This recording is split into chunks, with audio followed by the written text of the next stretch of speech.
Doctor Enrique de Jesús Durán Sánchez, muchas gracias por estar con nosotros. Le cedemos el uso de la voz para esta conferencia magistral. Muy amable por compartir. Muchísimas gracias, maestro Alejandro. Desde luego, el agradecimiento al Poder Judicial del Estado hermano y pues siempre también el agradecimiento a mi señor presidente, al magistrado doctor Rafael Guerra Álvarez, que es presidente del Poder Judicial en Ciudad de México y también presidente de CONATRIP, quien pues sin lugar a dudas, sin su apoyo y su siempre desinteresado interés que tiene para estas actividades académicas, pues nos empuja y nos invita a que compartamos aquí algunas experiencias, a las señoras consejeros, señoras magistradas, magistrados y pues desde luego a mis compañeros juzgadores y pues a todos los funcionarios que acá se encuentran, abogados. Muchísimas gracias también por el tiempo que pues me van a dedicar. Espero no aburrirlos demasiado y que sea pues de interés y grato pues estos minutos que vamos a pasar. Ya para estas fechas, ya llevamos agosto, septiembre, octubre, noviembre, diciembre. El viernes ya cumple 5 meses este niño que nació el 8 de junio del 2023 y que en su gestación pues se llevó más de 9 meses porque se estuvo trabajando acá en el grupo técnico alrededor de 11 meses aproximadamente. Yo les puedo contar que formalmente pues tuvimos 87 reuniones virtuales y presenciales. Nos reuníamos los días martes de 10 de la mañana a 12 del día, a veces a 2 de la tarde, y conforme fuimos avanzando artículo por artículo, pues las reuniones ya después eran hasta las 4, hasta las 8, hasta las 10, hasta las 11. Ya en diciembre eran reuniones de todos los días prácticamente. Noviembre, diciembre, el año pasado nos reuníamos los compañeros del grupo técnico, pues nos reuníamos prácticamente todos los días festivos, sábados, domingos, y nos podían dar perfectamente las 2 o 3 de la mañana y pues ahí haciendo algunas disertaciones, algunas discusiones pues muy puntuales. Es un código que en su contenido ustedes ya saben, pues tiene ya con su texto y transitorios, pues más de 1200 artículos, ¿no? Es un código robusto.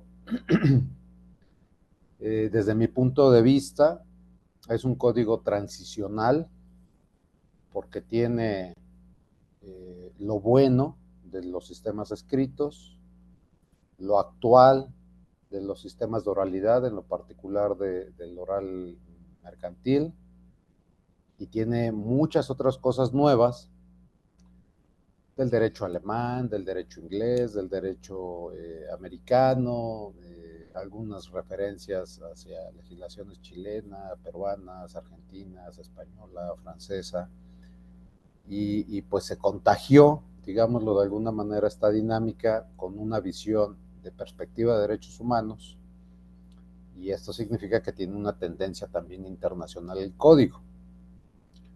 Es una tendencia también de querer compactar el sistema federal con los sistemas locales al tiempo de venirlos armonizando. Uno de los pilares que tiene este código pues es esto de la homogenización de plazos, términos procesales e instituciones jurídicas, y esto porque bueno pues la exigencia de los temas de litigio que hay en la materia civil y familiar pues es la más extensa dentro de todos los conflictos. El 100% de los conflictos que tenemos nosotros en primera instancia, pues casi el 70% de ellos lo representa la justicia civil y la justicia familiar. El resto, el 30%, está representado ya por justicia laboral, por justicia penal, justicia para adolescentes, pero el gran grueso pues lo entraña la materia civil y familiar.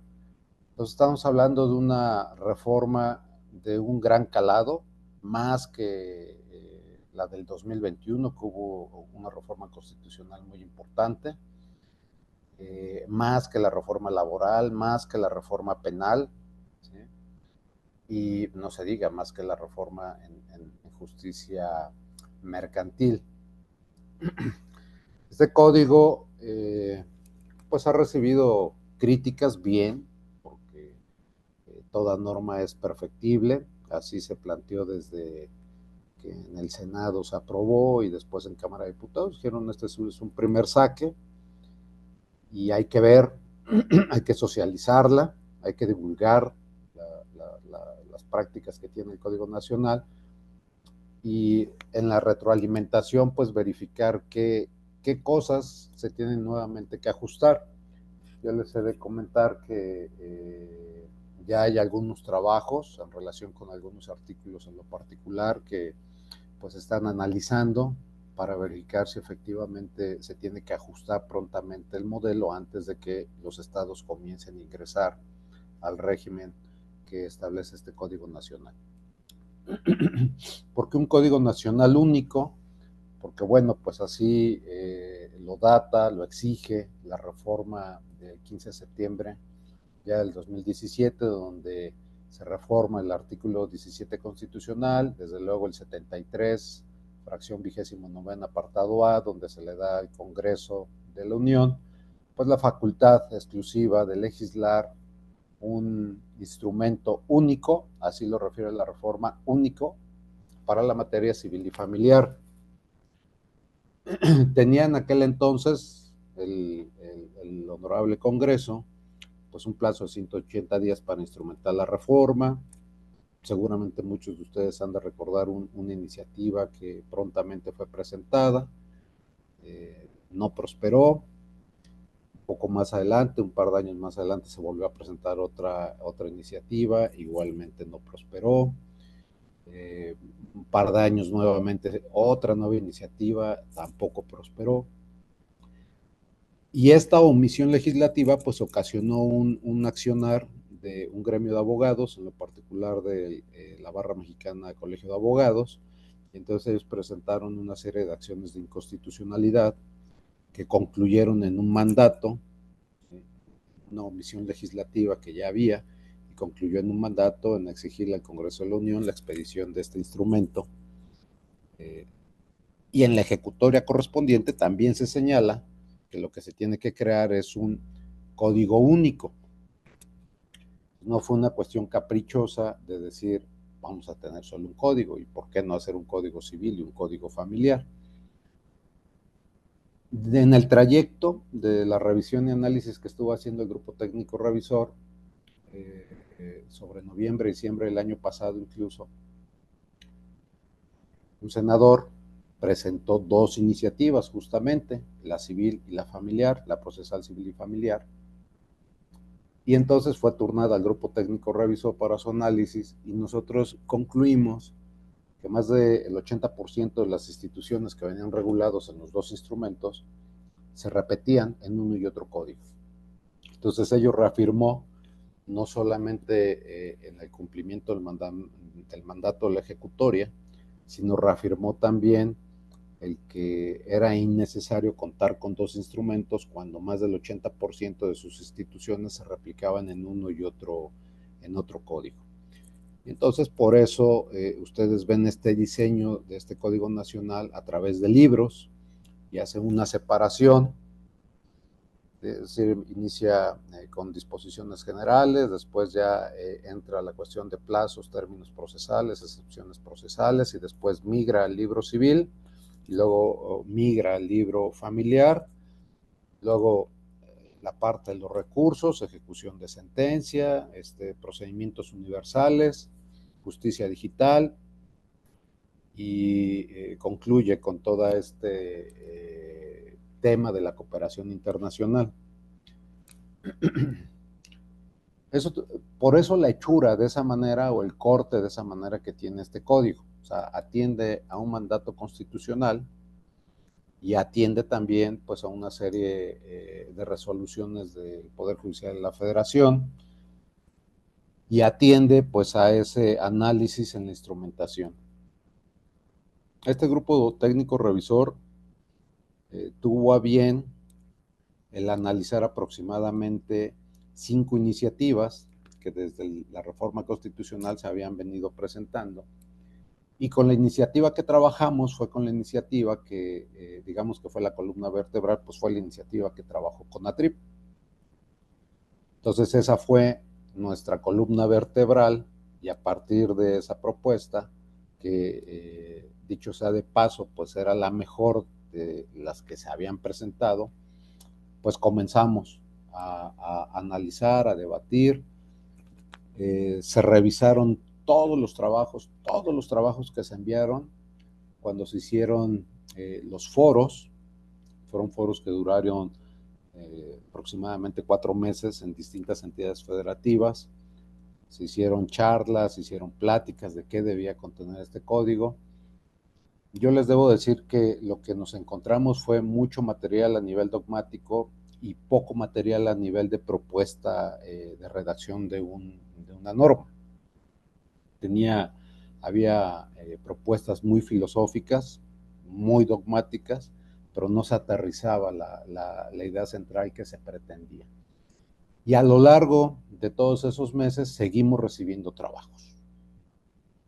Cuando concluyó el grupo técnico revisor, es un poco así como de la ubicación, esta, por decirlo, histórica de los antecedentes, cuando concluyeron los trabajos del grupo técnico revisor, se turnó en evidencia pues a la Comisión de Justicia, a la Comisión de Estudios Legislativos Segunda, y entonces los senadores y senadoras de esas dos comisiones, a través de sus equipos, la volvieron a analizar, la volvieron a revisar y se hicieron ajustes. Y después se circuló con el pleno de senadoras y senadores y se le hicieron ajustes. Y después se circuló en Cámara de Diputados y también se hicieron ajustes. Finalmente se integró un documento y después fue llevado a la Corte. En la Corte pues también se revisó el documento, el instrumento. Hecho ya todo pues digamos, proceso legislativo o cuasi legislativo, pues vino el momento de hacer una última revisión, otra vez por el grupo técnico, pues para tratar de quitar algunas cuestiones cacofónicas, algunas cuestiones sumamente contradictorias y pulir nuevamente de algún modo el instrumento con todas las aportaciones que se hicieron. Hecho esto, esa es la razón o ese es el motivo por el cual este código fue aprobado de manera unánime en la Comisión de Justicia, en la Comisión de Estudios Parlamentarios Segunda, en el Pleno del Senado y lo mismo en Cámara de Diputados. Se aprobó de manera unánime, sin abstenciones y sin votos en contra. Y después de que se concluyó el instrumento, se turnó a Consejería Jurídica de la Presidencia y allá nuevamente se revisó. Y una vez que se aprobó en Consejería Jurídica, fue turnado a Secretaría de Gobernación y nuevamente se revisó. Entonces es un código, pues, vastamente revisado. De ahí que ustedes encuentren, pues, no instituciones que desaparecieron con la pluma o con la goma, sino se reajustaron muchas instituciones. Y hay cosas que seguramente si ustedes comienzan a comparar este Código Nacional con la legislación de cada entidad federativa, pues habrá instituciones que encuentren igual, habrá instituciones que ustedes digan, es que aquí le falta, es que antes se manejaba de esta forma y ahora es muy confuso cómo se maneja. Van a encontrar instituciones, esto es muy parecido al sistema laboral, ¿no? Esto también es muy parecido al sistema mercantil, o esto fue tomado exclusivamente de la legislación de X entidad federativa, o van a encontrar reglas que existen en el Código Federal de Procedimientos Civiles. Por eso les digo que es un código transicional. No es un cambio robusto, no es una vuelta a la página como sucedió en el sistema penal, que de un día a otro se cambió el modelo y es completamente distante uno y otro. Y acá está un poco más suavizado, más matizado. ¿Se parecen las instituciones? Claro, porque cuentan con la misma fuente dogmática, cuentan con la misma costumbre, Y miren, después de 10 años de práctica de la justicia oral mercantil, ya hay jurisprudencia alrededor de ella generada. Después de 3 o 4 años, ya que tiene la reforma laboral, hay también instrumentos jurisprudenciales desarrollados. Pero también, pues había 32 legislaciones, cuando menos, procesales que había que revisar, ya fuera civiles o familiares, y ya existen ciertas normas que fueron objeto o sujeto de control constitucional y se ha validado su constitucionalidad. Y entonces todas esas instituciones nos las trajimos, porque sabíamos que no iba a tener problema de alguna constitucionalidad o problema, un conflicto de constitucionalidad conteniendo esas normas. Otro de los motivos es porque todos los que estamos acá presentes o todos los que ejercemos hoy día la profesión, pues hemos estudiado con el mismo sistema, con este sistema basado en la teoría de la individualización y la substanciación, que al juez le doy los hechos que él me dará el derecho, al juez le doy los hechos y las pruebas que él me dará el derecho. Todos hemos estudiado con los mismos libros o los mismos pilares dogmáticos, entonces el cambio no puede ser tan brusco. ¿Contiene instituciones actuales de diversos sistemas? Sí, desde luego. Si ustedes revisan la parte ya de la justicia oral, pues tienen la columna vertebral que tienen todos los sistemas de oralidad conocidos en nuestro país, una etapa postulatoria, audiencia preliminar, audiencia de juicio. ¿Qué nuevo es en este modelo así muy general? Pues sí trae principio de impugnación. En materia mercantil adolecemos de ese principio y nos vamos directo al amparo. En el caso de las entidades federativas que ya tienen juicio oral civil y juicio oral en materia familiar, pues los modelos han ido variando. La mayoría de los modelos de juicio oral civil de las entidades federativas adolecen de principio de impugnación también, y entonces procede el amparo. Pero el conocimiento del asunto, para tramitarlo en esta vía oral, está anclado al monto de la apelación que tengamos en la entidad federativa respectiva, y entonces por eso la Corte se ha desarrollado en sus criterios que este procedimiento atiende a justicia de cuantía menor o de poca monta. ¿Por qué? Porque está anclado al tema de la apelación. Cuando el monto del asunto supera el monto de la apelación, en ese momento deja de ser oral y entonces migra nuevamente al sistema escrito. Y en el caso del oral familiar, la mayoría de los códigos que tienen el oral familiar basaron su reforma en el oral familiar que hicimos acá en Ciudad de México algunos años. Entonces transitaron con esta etapa postulatoria y luego transitaron con la preliminar en 2 etapas, con la junta anticipada, que lo que hicimos nosotros en Ciudad de México fue introducir de alguna manera judicializada el discovery americano, y luego tenemos ya la cuestión de la audiencia preliminar y la audiencia de juicio. Pero toda la ejecución de sentencia en los 3 modelos replica nuevamente hacia el sistema oral. Y en el familiar, pues el tema de los recursos se ha hecho a través de un catálogo. Digamos que en el tema de los recursos puedo optar por cero sistema de impugnación ordinario, o todo a sistema de impugnación ordinario, o un sistema híbrido que es por catálogo. Y entonces muchos códigos pues, accedieron por catálogo. ¿Por qué conservar estos modelos en el Código Nacional? Hay entidades federativas que ya tienen mucha experiencia en sistema oral. Todo el país en principio tenemos experiencia en sistema oral porque tenemos la reforma mercantil, tenemos la reforma laboral, pero no todos los operadores tenemos la experiencia de esos sistemas, porque puede ser que en la entidad federativa de que se trate no cuenten con sistemas de oralidad civil o familiar. Yo quisiera preguntarles si ustedes ya tienen sistema oral civil y familiar en su entidad federativa. Buenas tardes. No, hasta el momento no. Ok. Ustedes son entonces de estas entidades federativas que les va a costar un poco más, ¿no?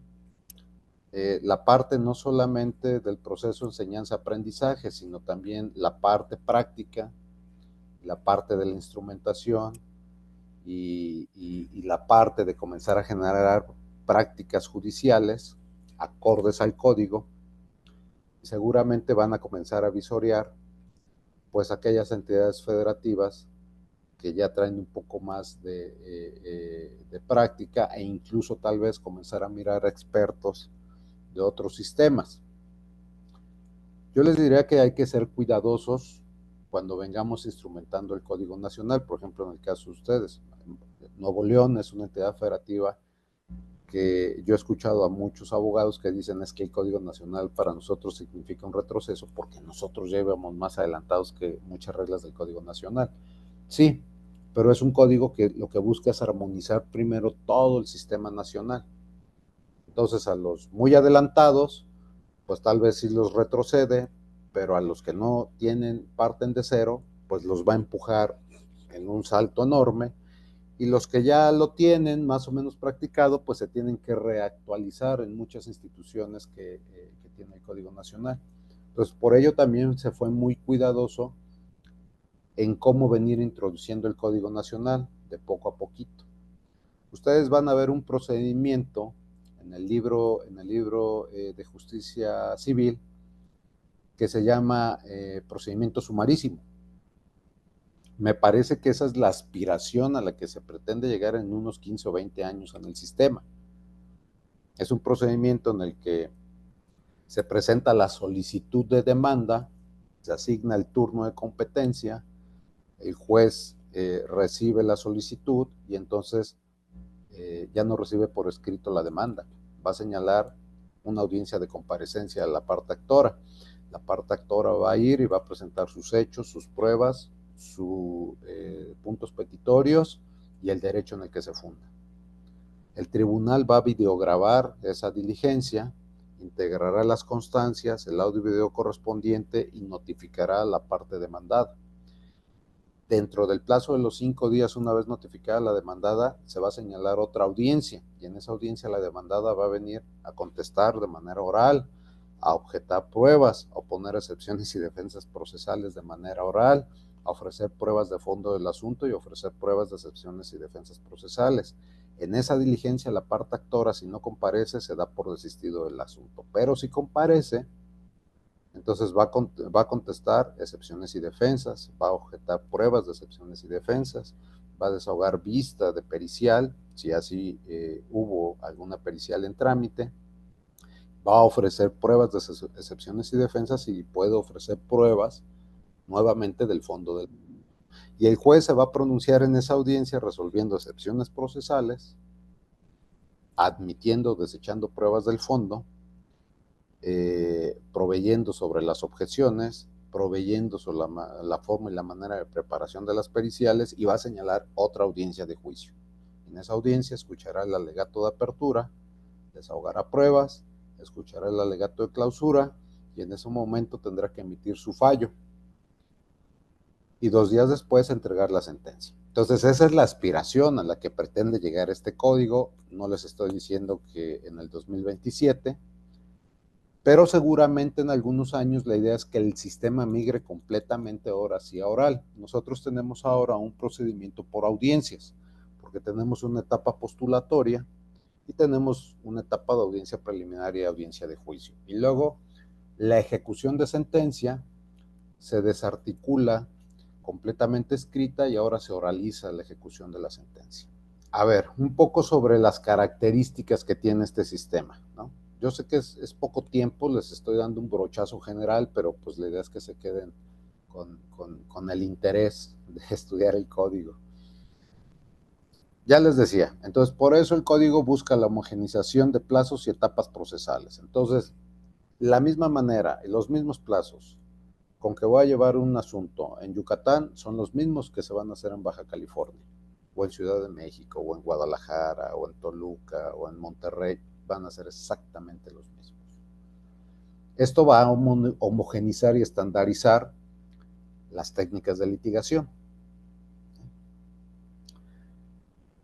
Igualmente, este código está basado en la solución de la controversia sobre los formalismos procedimentales. Oiga, es que eso ya está en el 17 constitucional.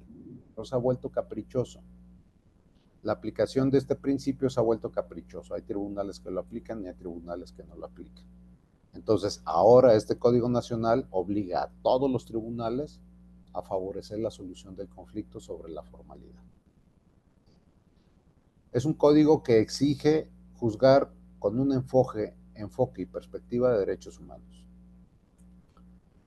Si ustedes revisan los primeros artículos, del 3 al 6, al 7, incluso se habla de la suplencia.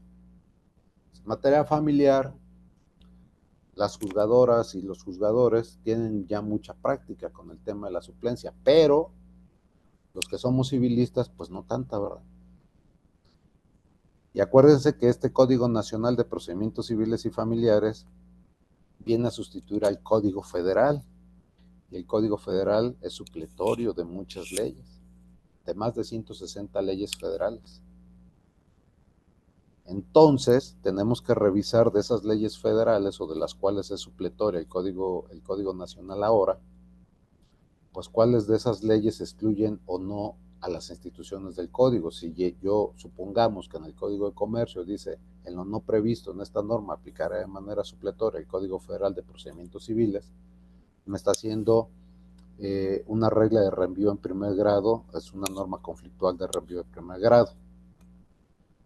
Si el código diga o dice, salvo en aquello que contravenga, pues entonces hay cosas que no se van a poder aplicar, pero si el Código de Comercio no dice, salvo aquello en lo que se contravenga la presente ley, entonces, pues agárrense, porque va a haber suplencia para la materia mercantil. Y lo mismo para la ley de amparo. Y lo mismo, ¿verdad?, para muchos procedimientos que hay en muchas leyes. Entonces, si este Código Nacional establece, hay suplencia en la materia familiar y hay suplencia en la materia civil, la suplencia es en el agravio, en los hechos, en las pruebas y en los agravios en segunda instancia. En todos los casos, no. ¿Cuándo sí? Cuando exista en nuestro procedimiento o intervenga en nuestro procedimiento una persona que pertenezca a un grupo en situación de vulnerabilidad.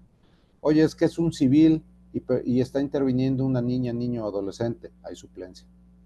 Oye, es que va a ser un civil, ¿no?, y está inmerso un adulto mayor que es sordo-mudo, que no tiene instrucción escolar y que además pertenece a una comunidad indígena. Comunidad indígena. Tengo disposición expresa en el código que me dice, cuando intervengan personas o grupos pertenecientes a pueblos o comunidades indígenas, el tribunal de manera oficiosa se tiene que hacer llegar de un perito en antropología social. Es decir, que las listas de expertos, peritos que tienen los poderes judiciales, ahora se tiene que incluir a los antropólogos sociales. ¿Y por qué? Porque en la doctrina, en el dogma, e incluso en las convenciones de la OIT, sobre todo la 169, ¿sí?, y todos estos instrumentos internacionales que tratan los temas de pueblos y comunidades indígenas, afromexicanas, afroamericanas, exige que se apliquen los usos y costumbres en el procedimiento. Y partimos de la idea que el antropólogo social es aquel que conoce los usos y costumbres de esa persona o de ese pueblo. Ya tenemos práctica en la justicia para adolescentes, ya tenemos práctica en la justicia penal, tenemos práctica con la incorporación de antropólogos sociales. Y esto significa también que incluso el juez, para hacer los ajustes de accesibilidad necesarios, pues incluso podríamos mandar a llamar a la principal autoridad de ese pueblo o comunidad para que me diga si existe algún uso o costumbre. A mí me llamaba mucho la atención, hace algunos meses platicaba con compañeros de Oaxaca y me decían, oiga, es que aquí, fíjese que hay un pueblo en el que las deudas de carácter económico se pagan con dinero, pero si no tiene dinero la persona, se paga con productos animales, o se paga con pie de crías, o se paga con cosecha. Entonces dije, bueno, ustedes van a tener un antropólogo social, en el dado caso que una de las personas que intervengan en el procedimiento pertenezca a esa comunidad. para que él les diga cuál es la forma de pagar. El juez tendrá que analizar si la forma que se está estableciendo de pago no es violatoria de derechos humanos, porque recordemos que hay entidades de nuestro país, todavía hay pueblos de nuestro país, donde se pactan matrimonios o donde se pactan ciertas prácticas que son violatorias a los derechos humanos. En esos casos el juez evidentemente, aunque sea uso y costumbre, no lo va a aplicar. Ahí entrará el prudente arbitrio judicial. Pero el código sí reconoce estas prácticas internacionales y jurisprudenciales donde se exige que en los procedimientos exista la aplicación del uso y costumbre. ¿Por qué? Y esto es otra de las características que tiene el código. Lo que buscan estos instrumentos internacionales o la jurisprudencia no solamente es eliminar la discriminación, sino instrumentar la igualdad sustantiva, y el Código Nacional se aplica, se aboca a la igualdad procesal y a la igualdad de estructuras. Entonces, imagínense al abogado que lee solo el sistema braille, es decir, una persona con discapacidad, pero que hace un ejercicio de profesión. Pues el tribunal tendrá que tener la capacidad de hacer la transcripción de los medios escritos o de los medios digitales a una versión en sistema braille. Tendrá que entregársele una copia de la sentencia o de las principales resoluciones a esa persona en sistema braille. Por eso también se habla de que este código requiere mucho dinero, sí es cierto. En el caso del grupo técnico revisor, pues había estimado que el 10% del presupuesto que se le asignan a los poderes judiciales estuviera etiquetado para esta reforma. Y ese mismo 10% cada entidad federativa tenía que poner de su presupuesto para echar a andar esta reforma. Es decir, un 20% de los presupuestos que recibía el Estado iban a estar etiquetados. Y si se cumplía con esa exigencia, entonces la federación también iba a aportar un porcentaje igual a cada entidad federativa para la instrumentación de esta reforma, y los recursos iban a ser revisados por la Secretaría de la Función Pública y por la Auditoría Superior de la Federación. Sin embargo, en Hacienda nos dijeron, a ver, es grupo técnico revisor de un código, no grupo técnico revisor de asignación de recursos. Así que los recursos decide la Secretaría de Hacienda cómo se reparte y no ustedes.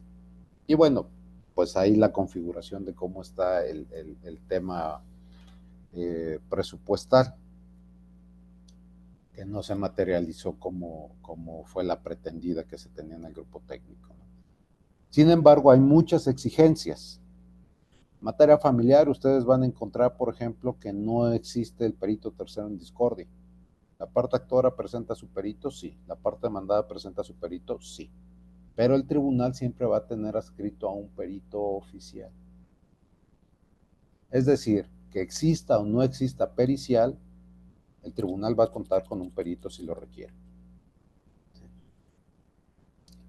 Entonces ustedes encuentran cosas así, y ese perito es gratuito, no le va a costar a las partes. Si el tribunal tiene que echar mano de una pericial, supongamos un reconocimiento o un desconocimiento de paternidad que viene con prueba técnica, a veces las partes no presentan, ¿no?, las periciales porque son muy caras, y si las piden, entonces hay que mandarlas a los servicios especializados y hay que esperarse 6 meses, 9 meses, más de un año, ¿verdad?, que se realicen estos estudios. Pues ahora se van a afrontar los tribunales a un gran reto: invertir en este tipo de pruebas, porque resulta que el tribunal va a tener un perito en la inscripción oficial y cuyo costo no va a haber para el actor y para el demandado. Ustedes van a encontrar en este código en este, por ejemplo, juzgar con enfoque y perspectiva de derechos humanos, ustedes van a encontrar que en materia tanto civil como familiar, cuando intervenga un niño, niña o adolescente, el asesor jurídico debe de ser técnico y especializado. ¿En qué? Pues en derechos de niñas, niños y adolescentes. ¿Fue una cuestión caprichosa? No, no es una cuestión caprichosa. Mis compañeras, compañeros, abogados que se dedican a la materia familiar, ustedes bien saben que la Convención de los Derechos de la Infancia exige justicia técnica y especializada. La jurisprudencia, al menos en criterios aislados, ha venido desarrollando también en ese sentido. Y se ha venido desarrollando sobre todo en el tema de niños, niñas y adolescentes en conflicto con la norma. Y allá nos piden, ¿verdad?, para que pueda intervenir cualquier persona profesional en un procedimiento de la Ley de Justicia para Adolescentes, todos deben de estar, no solamente ser técnicos y especializados, sino incluso en algunas entidades federativas exigen que sean hasta certificados. El código no pidió la certificación, el código nacional, pues. El código lo que exige es que sea técnica y especializada. ¿Por qué? En las discusiones, ¿no?, en resumen, por así decirlo, una de las grandes quejas o las grandes dolencias era, es que en materia familiar, habiendo niñas, niños y adolescentes, los juicios se van solos, porque existe la máxima oficiosidad para el tribunal, y el tribunal es el que empuja el procedimiento, y entonces el abogado, que es el representante del niño, el niño adolescente, pues se cruza de brazos y él espera solo a que el juicio se empuje. Pero como cambiamos el modelo de la teoría de la individualización y la teoría de la substanciación a teoría del caso, la teoría del caso exige impulso procesal. Oficioso, sí, pero también instancia de parte. Entonces está mezclado el principio inquisitivo y el principio dispositivo en el Código Nacional. En la etapa postulatoria, al que le involucra el impulso procesal es el abogado. Y si te paralizas 2 meses, caduca tu asunto. Pero hecho el emplazamiento, entonces inicia el impulso procesal del tribunal, porque el tribunal hecho el emplazamiento lo tiene que revisar de manera oficiosa. ¿Eso es nuevo? No, hay mucha jurisprudencia al respecto, hay muchos códigos que así lo establecen. Hecha la revisión oficiosa, el tribunal tiene que hacer la certificación del plazo para contestar la demanda. Materia civil, 15 días, materia familiar, 9 días. Procedimientos especiales, 5 días. Todos. Arrendamiento, especial hipotecario, inmatriculación, apoyo y deslinde, ejecutivo civil, todos de 5 días. Entonces al tribunal le corresponde hacer la certificación, ya sea cuando verifica la regularidad del emplazamiento, o 2, pues necesariamente cuando se venció el plazo de los 15 días o los 9 días. De manera oficiosa tiene que hacer la certificación que el término transcurrió de tal fecha a tal fecha, y por consiguiente acusar la rebeldía, o verificar si la contestación de la demanda se presentó en tiempo y forma. Si se presentó en tiempo y forma, entonces tengo que dar vista por 3 días. Es oficioso para el tribunal. No lo tienen que pedir las partes, nada de que, pues como no ha promovido acusando rebeldía, pues no lo acuerdas. El código está trabajado bajo el principio de impulso procesal oficioso e impulso procesal en instancia de parte, bajo el principio de saneamiento procesal, economía procesal, continuidad, concentración. Son principios que no nos permiten que el procedimiento se suspenda o se paralice.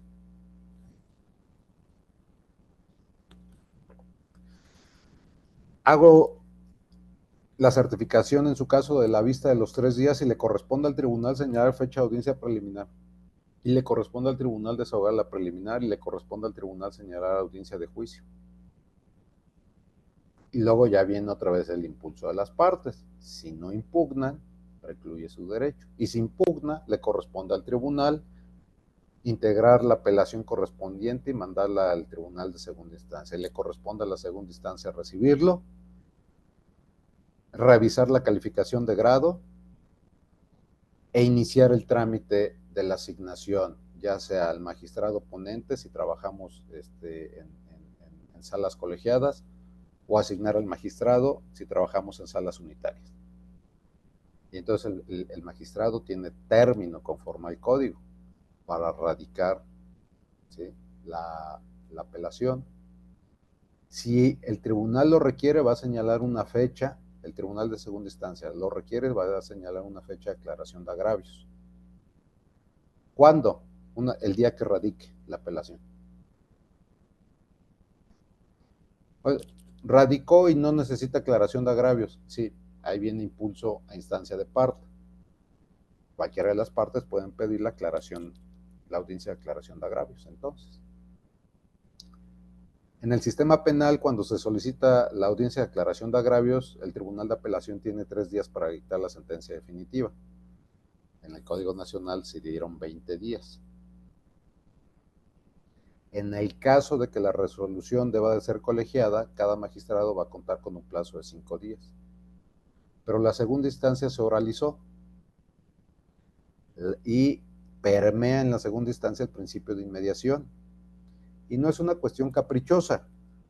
Lamentablemente, o benévolamente, como lo quieran ver, la jurisprudencia en materia penal lo ha desarrollado así.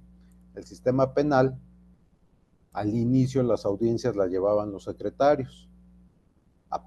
Amparo, repóngase la audiencia y la tiene que presidir el magistrado o la magistrada. Presidían la audiencia, pero no explicaban la sentencia, la explicaba el secretario o no había explicación de sentencia en segunda instancia. Agravio, amparo, regrésese y que haga la audiencia de explicación la magistrada o el magistrado. Por eso el Código Nacional ya vive de la experiencia que sucedió en materia penal y viene así la norma. Ojo, en materia penal hay un catálogo de qué asuntos o en qué casos no hay reenvío a la primera instancia. La jurisprudencia en materia penal prácticamente ha reducido ese catálogo, lo ha venido acortando. El Código Nacional solo prevé reenvío del asunto cuando hay violación a la formalidad del emplazamiento. En todos los demás casos,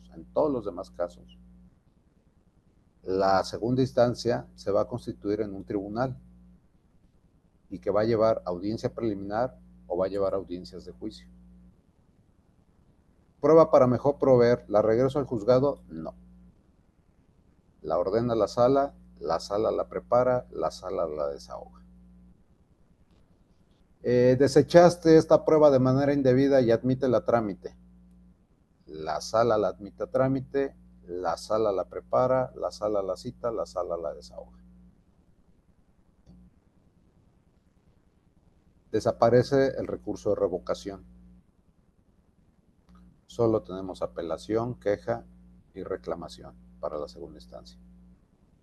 ¿En primera instancia hay revocación? No. Lo que tenemos en primera instancia es una articulación de principios y una articulación de disposiciones. Lo que nosotros tenemos para la primera instancia va a ser el principio de saneamiento procesal. Ustedes lo van a encontrar en el texto del código cuando dice que para efecto de regularizar el procedimiento y no cometer nulidades en el mismo, el tribunal puede regularizar. Entonces, el tribunal de manera oficiosa puede aplicar saneamiento procesal. Oye, ¿y las partes qué pueden aplicar? Si necesitan dada nueva cuenta, aclaración, un auto que haya o proveído que haya vulnerado la congruencia interna o externa o al principio de exhaustividad o realmente regularizar el procedimiento. Tienen 3 sistemas. 1, invoco saneamiento procesal. Su señoría, hay disposición expresa que a efecto de evitar nulidades usted puede regularizar. En el acto lo hago valer de manera verbal. En el acto le doy vista a la contraria, desahoga la contraria y en el acto el tribunal se va a pronunciar. No quise hacer saneamiento procesal. Bueno, tengo principio de contradicción. A través del principio de contradicción no solamente me opongo a las manifestaciones de la parte contraria, sino también me opongo a las manifestaciones del tribunal. Tiene un doble efecto horizontal y vertical el principio de contradicción. Por eso este sistema no es adversarial. Este sistema se basa en el principio de contradicción. ¿El principio de contradicción forma parte del principio adversarial? Sí. El problema del principio adversarial, si aquí hay algún penalista, ustedes bien saben que el tribunal de apelación no se puede, el tribunal juez de control, tribunal de enjuiciamiento, tribunal de alzada, no se pueden constituir en órganos de prueba. Este código dice principio de atracción de la prueba, dice principio de indagación de la prueba. Necesito, el tribunal pregunta aclaraciones. Principio de interrogación de la prueba, el tribunal puede interrogar los testimonios. Es algo que no se puede hacer en el sistema penal, por eso es adversarial. Nosotros, no, el código no dice que sea el sistema adversarial, lo que dice es principio de contradicción. Entonces, a través del principio de contradicción, yo puedo oponerme a los actos que también dice el juzgador o la juzgadora. Primero o segunda instancia. En el código lo denominamos autoridad jurisdiccional. Y se entiende por autoridad jurisdiccional jueza, juez, magistrada, magistrado, consejera, consejero, ministros o ministras. Abarca a todos ese término. Me opongo a la manifestación, su señoría, a través del principio de contradicción. Y el tribunal proveerá si procede o no la solicitud. No pude tampoco, saneamiento procesal y contradicción, hago valer el incidente de nulidad de actuaciones por defectos en el procedimiento. Expongo de manera oral mis hechos, señalo las pruebas las relaciono con el hecho o hechos que pretendo demostrar, expongo las razones por las cuales demostraré mis afirmaciones, el tribunal provee sobre la admisión o desechamiento, si lo admite, en ese momento le da vista a la parte contraria para que conteste en el acto. Hechos, oponga excepciones, objete pruebas del incidente, pronuncie pruebas de la contestación al incidente. El tribunal tendrá por contestado el incidente, ahí va a admitir las pruebas del incidente. Si las pruebas no requieren una preparación o desahogo, ahí mismo desahoga las pruebas y ahí mismo dicta su sentencia el juez o la jueza. ¿Voy a entregar versión escrita de ese incidente? No. En el acta mínima voy a señalar los puntos resolutivos. ¿Me obliga a fundamentar y a motivar mi sentencia en el acto procesal del incidente? Sí. Pero ya no voy a entregar una versión escrita a las partes. La forma en que lo resolví, la motivación y fundamentación va a obrar en el audio y video. ¿Por qué? Porque la Constitución dice en el 16 y en el 17 constitucional que en juicio oral los actos que obren de manera videograbada no requieren transcripción. Y este código replica lo mismo. Todo lo que obre videograbado no es necesario ser transcrito. Por eso hay audio y video.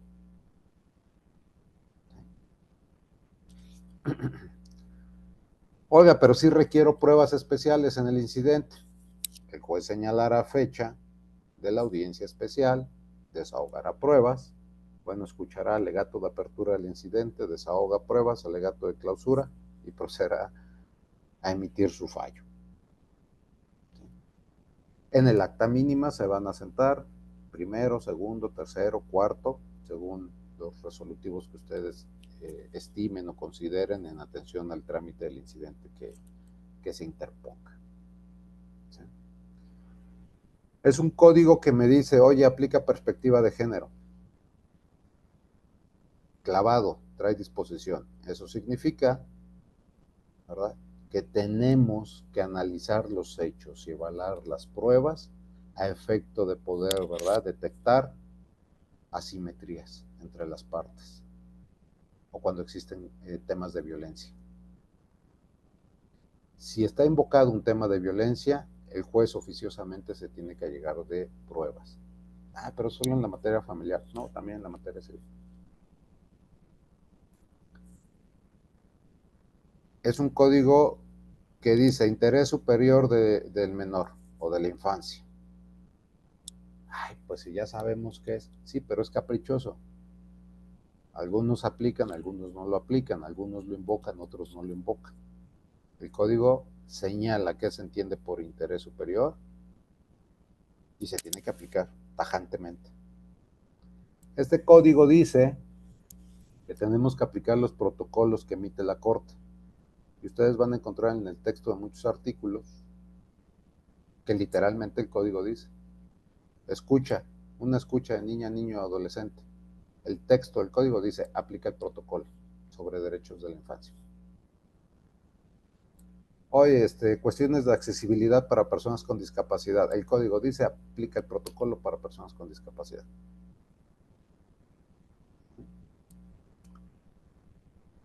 Me invocan temas de violencia. El juez tiene que resolverlas de manera inmediata. Si no mal recuerdo, son 4 horas para proveer. Y tiene el código un catálogo de medidas provisionales de protección y de urgencia. ¿Cuáles son? Las que tiene la Ley de Acceso a las Mujeres a una Vida de Violencia, están incorporadas en el Código Nacional. Y esas medidas se tienen que ejecutar en 72 horas. Es un código que cambia el modelo en el caso de la intervención de personas con alguna discapacidad. Nos alejamos del modelo donde se le asigna un representante, ¿verdad? Donde el discapacitado o la persona con discapacidad, pues, ¿no? Tiene que merecer un representante, un tutor, donde la persona con discapacidad es a veces malamente comparado con un niño. Hay jurisprudencia donde se declaró la inconstitucionalidad de los interdictos, ¿verdad? Entonces, hoy día ningún tribunal tendría por qué estar tramitando interdictos para personas con discapacidad. Y ningún tribunal, o ningún abogado más bien, tendría por qué estar presentando interdictos. La declaratoria de inconstitucionalidad de los interdictos para personas con discapacidad ya tiene un par de años, pero se siguen gestionando estos asuntos en la justicia local.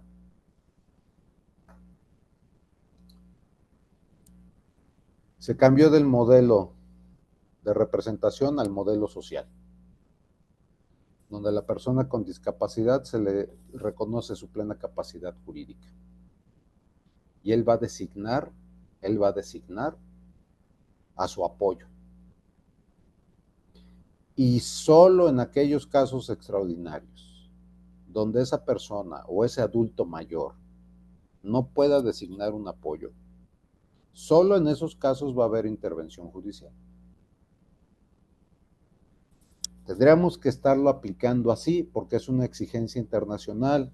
Hay precedentes de la Corte Interamericana que ya lo señalan de esta manera y no lo estamos haciendo así en muchos tribunales. Pero es que entonces, ¿qué norma aplicamos? Artículo 10 a artículo 13 de la Convención sobre personas con discapacidad. Y entonces tendríamos que estar llevando una especie de jurisdicción voluntaria. Como no se ha hecho, entonces el código establece ese procedimiento de apoyos extraordinarios y salvaguardas. Ustedes lo van a encontrar así. Y solo aplica cuando el adulto mayor o cuando la persona con discapacidad no puede designar a su apoyo. Hay un procedimiento que ya está activado desde el 8 de junio de este año en el código. Yo les pregunto, ¿ustedes tienen ley local de declaración especial de ausencia para personas desaparecidas de manera forzada o forzosa por particulares o por servidores públicos y de la búsqueda local o búsqueda nacional de personas? ¿Ustedes tienen una ley así en Baja California? Sí, sí tenemos desde 2020. Buenas tardes. Muchas gracias. Entonces, si la tienen, no aplican estas reglas del código, porque ustedes la tienen, en principio. En principio. Si las reglas de su ley local exigen mayores formalidades, dan mayores plazos, es decir, provocan mayores dilaciones, o exige mayores requisitos que los del Código Nacional o que los de la Ley Federal para Declaración Especial de Ausencia o de la Ley General para personas desaparecidas, entonces tendrían que aplicar las reglas del Código Nacional. ¿Por qué? Por principio pro homine. Estas reglas son más laxas, son más rápidas, exigen menos formalidades. Y ojo, las leyes federales le asignan competencia al juez civil en materia federal, o al juez federal en materia civil, pues. Él es el que conoce de este procedimiento especial de declaración especial para personas desaparecidas. El Código Nacional le asigna competencia al juez civil y al juez familiar del fuero común. Entonces, cualquiera de los dos podrían estar tramitando el procedimiento de declaración especial, no el procedimiento de declaración de ausencia que está en el Código Civil, porque ese procedimiento está diseñado, ¿verdad?, para la persona desaparecida, pero que voluntariamente se desapareció. El del clásico chiste de ahorita vengo por cigarros y no regreso. O el de la persona que va en un barco y el barco se hunde. O el de las personas, lamentablemente, por ejemplo, hace un poco más de un mes tuvimos un fenómeno meteorológico en Acapulco y hay muchas personas desaparecidas. Esas son del Código Civil. Pero las personas a las cuales se les cometió un hecho ilícito o presumiblemente ilícito, sancionado por la ley penal, entonces esas son de declaración especial. Ya quedarán ustedes comenzar a ver si este principio pro homine es más benéfico o no la norma del Código Nacional que la local. ¿Por qué? Los transitorios dice, las entidades federativas, a partir del 8 de junio de este año, les está corriendo 180 días a las entidades federativas. ¿Para qué? Para que ajusten sus reglas locales a las reglas del Código Nacional. Porque si las reglas del Código Nacional son mejores, más protectoras, o vienen a contradecir a las locales, la que impera por jerarquía normativa, ¿no? Esto ya Kelsen nos los enseñó, pues es el Código Nacional.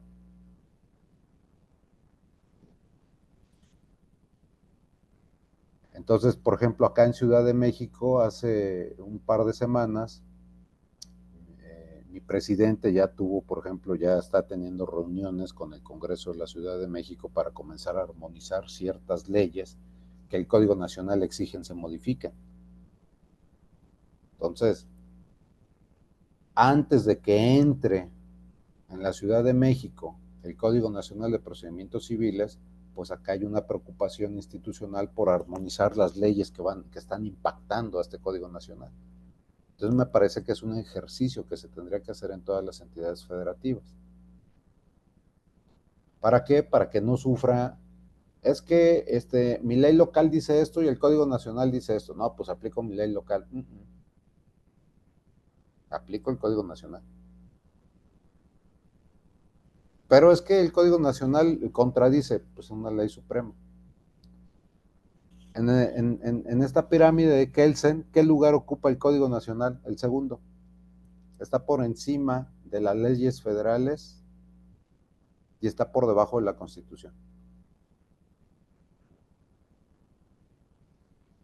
Entonces, los que somos internacionalistas, podríamos decir Tratado Internacional, Constitución, Código Nacional, leyes federales, leyes generales. Luego, leyes locales. O sea, hay que ser cuidadoso con esta parte de la articulación que se va a iniciar del código. El código tiene disposición expresa que dice que los tribunales van a emitir sus resoluciones judiciales con plenitud de autonomía e independencia judicial. Y si hay un impedimento, violación, obstrucción a esta autonomía e independencia judicial, entonces tenemos que hacer el reenvío al Código Nacional de Procedimientos Penales. Si no me recuerdo es el 320, 322 que dice, ¿verdad?, que cuando un servidor público tiene conocimiento de un hecho que sea sancionado por la ley penal, tenemos la obligación de denunciarlo a la Fiscalía o al Ministerio Público. Entonces, ya no hay ahora también pretexto para decir, es que recibo presiones externas, recibo presiones políticas, económicas, de superiores. Si tú no quieres activar ese artículo que te dice, dicta tu resolución con autonomía e independencia judicial, ese es un tema personal o de interés personal. Si no, tienen disposición expresa que les da esa posibilidad de escabullirse. Como están viendo ustedes, pues bueno, el principio de oralidad está permeando en la mayor parte del sistema, hay mucha continuidad y concentración, hay demasiada autonomía. También el código le da mayor intervención a auxiliares, notarios públicos, corredores públicos, ¿sí?, facilitadores, es decir, conciliadores y mediadores públicos o privados certificados. Ustedes van a observar en el Código Nacional que, por ejemplo, un apeo y deslinde se puede llevar con el juez, sí, en un procedimiento judicial. Pero el Código también dice, oye, el apeo y deslinde se puede llevar con un notario, ¿eh? Si hay litis con los vecinos o con los colindantes, el notario se abstiene y remite a las partes al tribunal. Jurisdicciones voluntarias en materia civil y en materia familiar, ciertos temas, ¿sí?, o cierto catálogo se destina también a intervención de notarios. Oye, es que a mí se me perdió la factura, en lugar de ir con el juez a tramitar una jurisdicción voluntaria y esperar que me asigne fecha de audiencia, que vayan los testigos y preparar un interrogatorio y obtener ya la resolución de la declaración de los testigos y ahora promover mi juicio correspondiente, ¿no? Voy con el notario. Y el notario pues hará el procedimiento notarial respectivo para esa pérdida o extravío de mi factura. El código por default le da el carácter de perito evaluador a todos los corredores públicos. Entonces, si vienen a rendir un avalúo respecto de un inmueble en ejecución de sentencia para poder señalar audiencia de remate en primera moneda y es exhibido por un corredor público, ya tiene el carácter de perito evaluador. ¿Sí?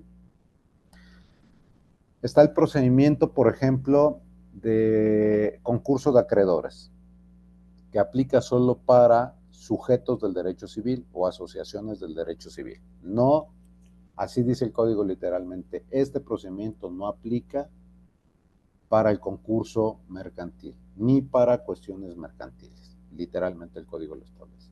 Ustedes van a ver ahí un procedimiento extrajudicial que se lleva con un facilitador, es decir, con un conciliador o un mediador público o privado debidamente certificado por el Poder Judicial correspondiente.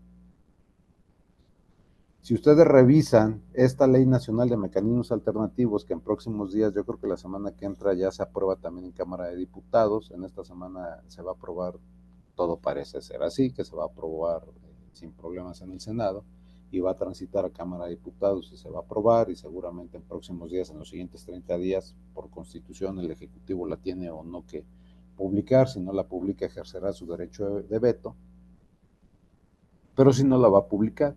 Y en ese código dice, oye, un mediador de la Ciudad de México va a poder llevar mediaciones en Baja California, sí. Si está inscrito en el Registro Nacional de Mediadores, lo va a poder hacer. ¿Por qué? Porque su patente le va a autorizar a hacer esto. Oye, pero fíjate cómo este mediador está sancionado en Colima y quiere venir a Tijuana o quiere venir a Querétaro a llevar mediaciones. No, está en el Registro Nacional de Mediadores y aparece en la lista de sancionados. No puede llevar la mediación. ¿Sí? Ya eso será materia de otra plática. ¿No? Pero la Ley Nacional de Mecanismos complementa el Código Nacional. ¿Por qué? Porque ustedes en el libro de familia van a encontrar la aplicación de la justicia restaurativa para la materia familiar. Son 4 artículos. Oiga, pero a ver, en materia penal no puede aplicar en temas de violencia la justicia restaurativa en materia penal. El juez de lo familiar sanciona hechos que la ley califica como delitos. No, ¿verdad? Principio de presunción de inocencia. ¿El juez civil califica hechos que sancionan la ley penal? No, gozamos del principio de presunción de inocencia. Todos en este país. Pero es que es un violentador y un maltratador. Acredítalo. Es que no sé con qué pruebas, no tengo las pruebas suficientes. No te preocupes. Suplencia.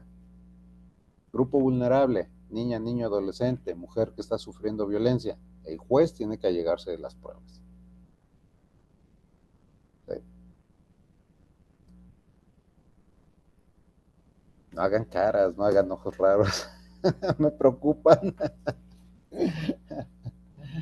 Mucho de esto ya lo hacemos, pues, en la práctica, ¿no? El problema será quienes no lo hacemos. Ahí sí hay que hacer ojos y caras largas y extrañas, pero los que lo hacemos, pues, la verdad que no nos cuesta mucho. Ahora déjenme espantar un poquito a los litigantes, ¿no? Para ya dejar de espantar a mis compañeros. Los litigantes, a ver, si ustedes están acostumbrados, y perdón que yo lo diga de esa manera, también en algún momento litigué y también yo veía los asuntos de esa forma, ¿no? Me llegaba un asunto y, oiga, es que tengo un arrendamiento y fíjese que me demandaron, pero no he pagado la renta. Pero no me quiero salir, está bien bonita la casa, licenciado, ¿qué hacemos? ¿Cuánto tiempo necesitas para salir? Y ¡pum! Vámonos. ¿Cuánto me cobra? Tanto por 3 años. Y si lo quieres con causaviente, te vas a aventar 5 años y te cobro tanto, ¿no? Pues, este código no nos permite cobrar de esa manera a los que somos abogados. O a los que, bueno, yo fui abogado, pues litigante. Pero ahora quiero ponerme también del lado de los amigos litigantes, las amigas litigantes. Es un mal negocio el código. Si nosotros estamos pensando en, hombre, pues vamos a estirar el juicio lo más que se pueda. Fíjense ustedes, presento escrito inicial de demanda. El tribunal me previene. Tengo 3 días para desahogar la prevención. Si me la admite, tengo 5 días para emplazar. Si llevo a cabo el emplazamiento, tengo 15 días para contestar o 9 días en materia familiar. Si contesto la demanda y opongo excepciones, tengo 3 días para desahogar las excepciones y en ese momento me señalan audiencia preliminar, 15 días. Celebro la audiencia preliminar y señalo audiencia de juicio, 40 días. En esa audiencia de juicio me van a dictar sentencia. Tengo 9 días para apelar, si es sentencia definitiva, pero tengo 5 días para apelar si es sentencia interlocutoria. En principio, la sala tiene en promedio 20 días para resolver el asunto. Y entonces viene el salvavidas del amparo. Ahí sí ya. Vamos a aventar unos 4, 5, 6 meses y si corremos suerte, pues año y medio, ¿no? Que se resuelve el amparo. Pero luego regresa, no me concedieron el amparo, pues mis 10 días del recurso de revisión. No procedió el recurso de revisión, pues va a tardar como un mes en regresar a la sala. Y la sala inmediatamente, dentro de las 24 horas siguientes, lo va a mandar al tribunal. Y el tribunal en ese momento, de manera oficiosa, me va a señalar fecha para celebración de audiencia de ejecución de sentencia. Se va a celebrar dentro de los siguientes 10 días máximo esa audiencia. Y en esa audiencia va a estar presente el ejecutante y el ejecutado. Y en esa audiencia podemos liquidar lo que no esté, lo que sea ilíquido de la sentencia. Incidentes verbales en ese momento y el juez en ese momento me resuelve. Ay, pues que no vaya el ejecutado a la audiencia. No te preocupes, en ese momento el juez te va a dictar autoejecución con efectos de mandamiento en forma. Ya no te va a requerir el cumplimiento voluntario de la sentencia, te va a dictar autoejecución. Y entonces van y te ejecutan. Pero si estás ahí en la audiencia y no llegas a un acuerdo de cómo cumplimentar la sentencia, o simplemente no quieres cumplir voluntariamente con la sentencia, en ese momento el juez te va a dictar autoejecución con efectos y ahí te va a requerir de pago y ahí vas a señalar bienes. Y si no señalas, ahí el ejecutante va a señalar bienes. Y si el ejecutante fue precavido, pues ya te va a llegar con el certificado de libertad de gravames y con el avalúo. Y dura 1 año, ya no duran 6 meses. Entonces el código es mal negocio si queremos pensar que nos vamos a tardar mucho. 2,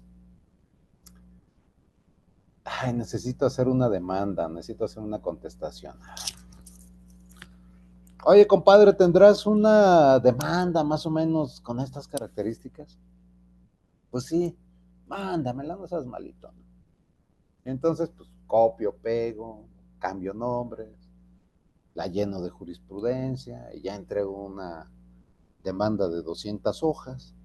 Pues al fin el tribunal se va a aventar 1 semana para leerla. Te pervengo, ¿cuál es tu teoría del caso? ¿Eh? ¿Cuál es tu teoría del caso? En tus 500 hojas, ¿cuál es tu teoría del caso? ¿Cómo? ¿Sí? Si ustedes observan los requisitos del escrito inicial de demanda, ¿quién es el tribunal competente? No cambió. Sistema escrito, sistemas orales actuales, me pide el mismo requisito. Nombre, domicilio del actor, no cambió. Señálame correo electrónico o medio de comunicación a través del cual te voy a notificar. ¿Cómo? Sí, si tú me señalaste el correo electrónico, yo te voy a notificar o emplazar por correo electrónico.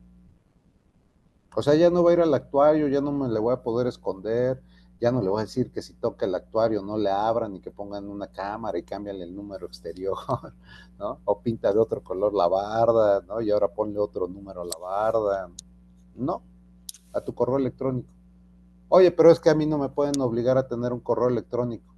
Sí, a ti parte actora demandada no te puedo obligar a tener un correo electrónico. Este país tiene un problema de brecha digital. Pero a tu abogado sí, porque él cobra. No, pues no me voy con un abogado particular, me voy a la Defensoría de Oficio. También tiene correo electrónico institucional. Pues no abro mi correo. Te surte de manera tácita desde el momento en que el secretario te certifica que ya mandó el correo. Es tu obligación ingresar al correo electrónico todos los días. Ya no es tan buen negocio.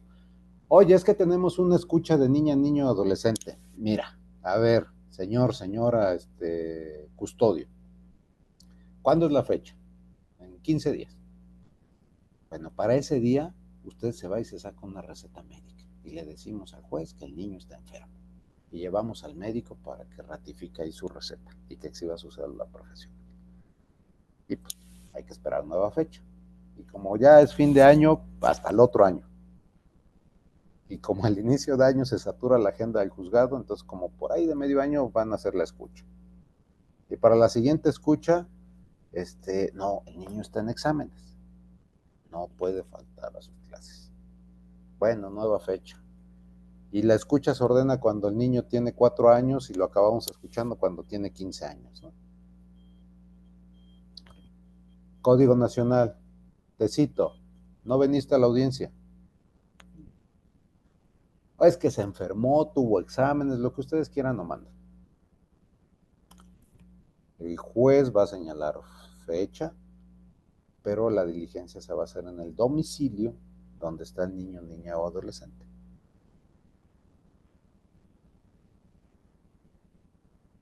Entonces ya no está tan... tan flexible el código. Bueno, es que interponemos recurso de revocación. No hay recurso de revocación. Bueno, interponemos apelación. Hay que ver. Porque tengo saneamiento procesal, contradicción, incidente de nulidad, actuaciones por defectos en el procedimiento. Llegó mi salvavidas. En el incidente de nulidad me dictan un interlocutor y la interlocutoria tengo 5 días para apelar. Pero es en efecto evolutivo, el juicio continúa. Bueno, para dilatar el procedimiento planteamos una excepción de incompetencia. Sí, la excepción de incompetencia se le da vista a la contraria, la manifiesta, se envían las constancias a la sala tiene 5 días para resolver la incompetencia. No tengo tanto tiempo, ¿verdad? Oye, el código me exige teoría del caso. ¿Y cómo vamos a organizar la teoría del caso en materia civil y familiar? Si apenas le estamos entendiendo la materia penal. Pues igual, porque es una metodología de investigación. Entonces, hasta ahora la manera de yo platicar con el posible cliente, ¿no? Lo vemos como un cliente, no como un justiciable, sino como un cliente. La teoría del caso me obliga a cambiar mi manera de pensar en que no es un cliente, porque si yo lo estoy viendo como un cliente, entonces lo que yo voy a ir a plantear es una cuestión o un caso judicial al tribunal. Y el juez me va a resolver un caso judicial. Pero si en la teoría del caso yo a este cliente lo veo como justiciable, entonces lo que le voy a ir a plantear al tribunal es un conflicto. Y el código me exige que de ser abogados de casos judiciales, nos convertamos en abogados de soluciones de conflictos. En lugar de ser tribunales que resolvemos casos judiciales, somos tribunales que vamos a solucionar conflictos. Y tiene una razón de ser la teoría del caso, no solamente por metodología de investigación y no solamente porque es más acorde al sistema de oralidad. ¿Sí? Dicen, pero a ver, ¿dónde dice teoría del caso el código? En el requisito del escrito inicial de demanda no dice, sí es cierto, después de que te pide, señala nombre y domicilio del actor, nombre y domicilio del demandado, te sigue diciendo dame tus pretensiones o el objeto del debate, dame tus hechos, dame tus pruebas, dame tu cuestión de derecho, ¿sí? Fírmala, si no la sabes firmar, pues firman 2 personas a tu nombre, si no firmas de manera física, fírmala de manera electrónica. Eso es nuevo. Nuevo en un código. No tan nuevo porque a partir de esta crisis de salud mundial que tuvimos, pues todos los consejos de la judicatura tuvieron que articular acuerdos, ¿verdad?, para introducir los sistemas digitales. No tengo problema, ¿verdad? Hasta ahí, pues, ¿cuál teoría del caso? ¿Dónde dice? A ver, reviso contestación a la demanda, pues sigue diciendo lo mismo. Contestas ante el tribunal que te emplazó, señalas nombre, domicilio y tu correo electrónico, contestas los hechos, objeta pruebas, contesta las pruebas, ofrece pruebas, opone excepciones y defensas, ofrece pruebas de excepciones y defensas. ¿Cuáles son las excepciones y defensas procesales? Las mismas de todos los códigos. Incompetencia, improcedencia de la vía, litispendencia, conexidad, cosa juzgada, remisión al arbitraje, falta del plazo o condición a que está sujeta la obligación, o las demás que señala el código. Entonces siguen siendo las mismas. Pues, ¿cuál teoría del caso? Cuando ustedes lean audiencia de juicio, sus formalidades dice alegato apertura, y dice, en el alegato apertura el abogado expondrá su teoría del caso. Me tengo que deshacer de todos los hechos que no sean controvertidos y mucho menos litigiosos. Solo la idea es que vayan esos. Por eso te voy a prevenir si me presentas una demanda de 500 hojas o de 10 hojas, pero no dices cuál es tu teoría del caso. Cuando contestes la demanda te voy a decir, pues está muy buena tu contestación de 1000 hojas y 15 cajas de documentos, pero ¿cuál es tu teoría del caso?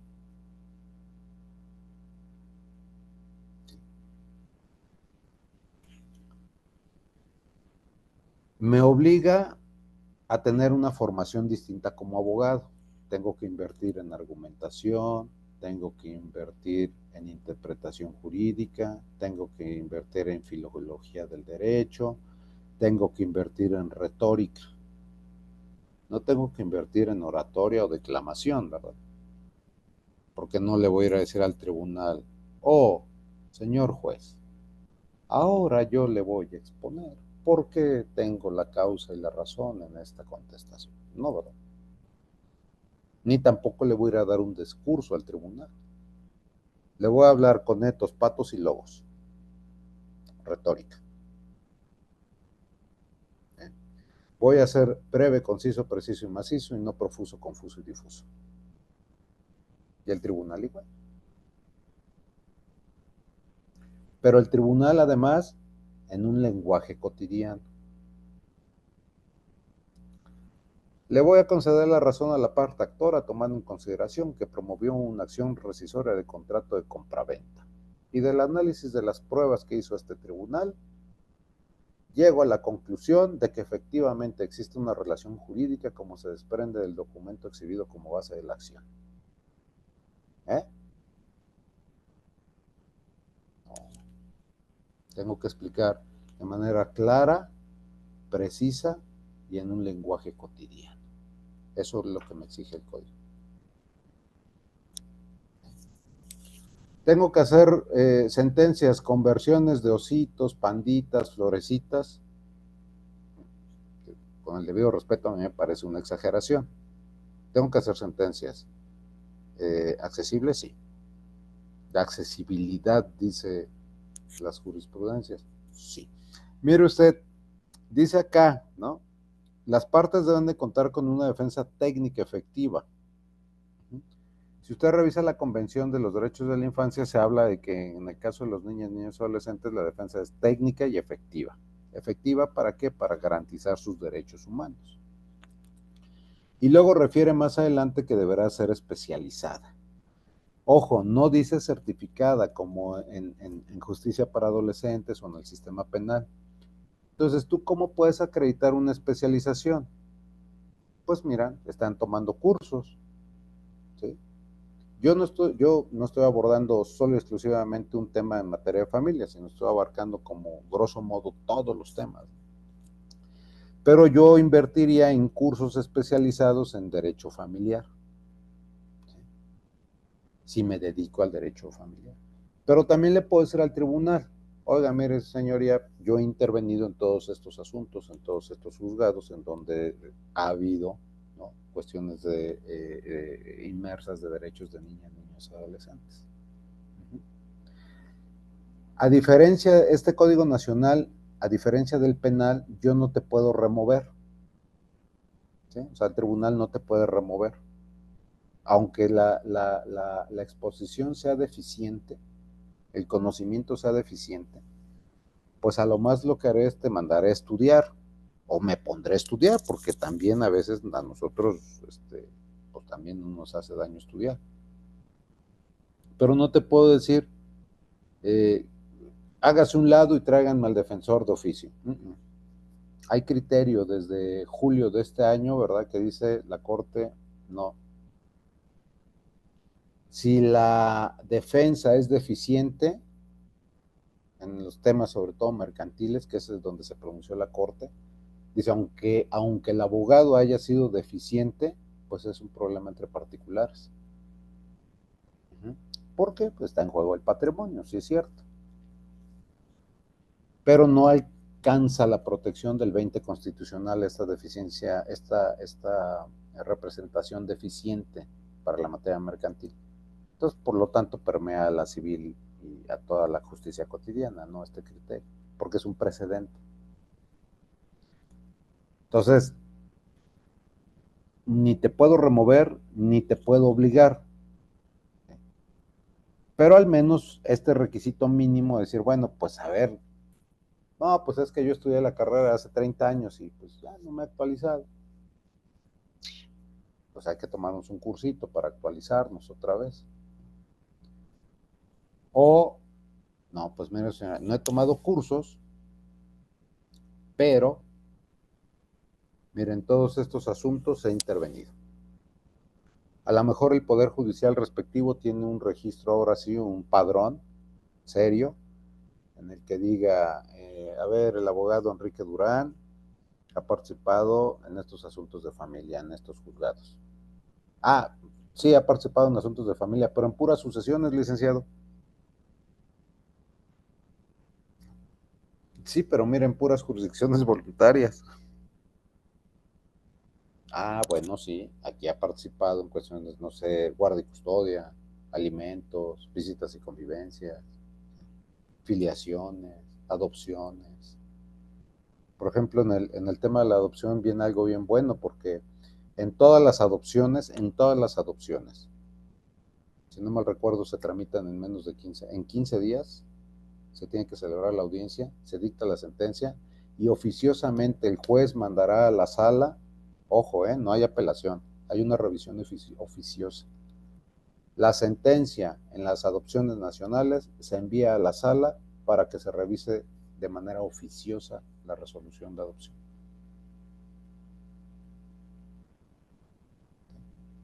Un poco por ahí, maestra María Eugenia, ¿sí? Entonces ya no es tan artículo del diablo como vemos, ¿sí? ¿Vamos bien? ¿Alguna otra duda? No. Bueno, un poco cerrando este tema de teoría del caso, así de manera muy genérica. Acá también tenemos que desarrollar, miren, en materia penal se habla mucho de que la teoría del caso es culpable, inocente o duda razonable. Y acá en materia civil y familiar podríamos concluir de esa manera tan genérica en decir que condeno, absuelvo o dejo a salvo derechos. Si yo quiero ser más profundo, entonces condeno con base a la norma penal o absuelvo con base a la norma penal. ¿Cuántos artículos tiene la norma penal? Y la norma penal pues tiene delitos genéricos o básicos y luego específicos, ¿no? O especializados. Pero si ustedes hacen una comparativa entre las cuestiones normativas del Código Penal ahora con las cuestiones normativas de un Código Civil, pues en un Código Civil nos podemos encontrar en un solo artículo el ejercicio de 3 o 4 acciones, ¿no? Alguna vez me puse a hacer un ejercicio de contar cuántas acciones tenía mi Código Civil y yo llegué a 2122 acciones y no había acabado mi Código Civil de analizar. Pues imagínense la cantidad de teorías de casos que hay. Y no se diga en materia familiar. Entonces, en la teoría del caso tengo yo que analizar hechos. Yo diría los relevantes, el de antecedentes, el litigioso, los controvertidos. Siempre yo pongo esta parábola, ¿no? O sea, al juez en un asunto de alimentos, al juez que le va a interesar de que, mire, yo me casé con Pedro y procreamos 2 hijos, y aquí están las actas y los atestados. Y vivimos en tal domicilio muy felizmente los siguientes 10 años. Me dediqué solo al hogar y yo no trabajé. Y al cuidado de los niños y yo no trabajé. Y hasta ahí creo que va muy bien. Pero fíjese que Pedro no paga alimentos. Porque Pedro cada quincena se va a la cantina y allá se acaba el sueldo. Y después de que se acaba el sueldo, ¿verdad? Endeuda la tarjeta. Después de que endeuda la tarjeta, se regresa a la casa y hace un escándalo con los vecinos y se mete al departamento de enfrente, ¿no? Y todo el vecindario se entera de sus escándalos y de su música y de su fiesta, y entonces traigo de cargar a todos los vecinos, ¿no? Y se convierte en una cuestión de exhibiciones.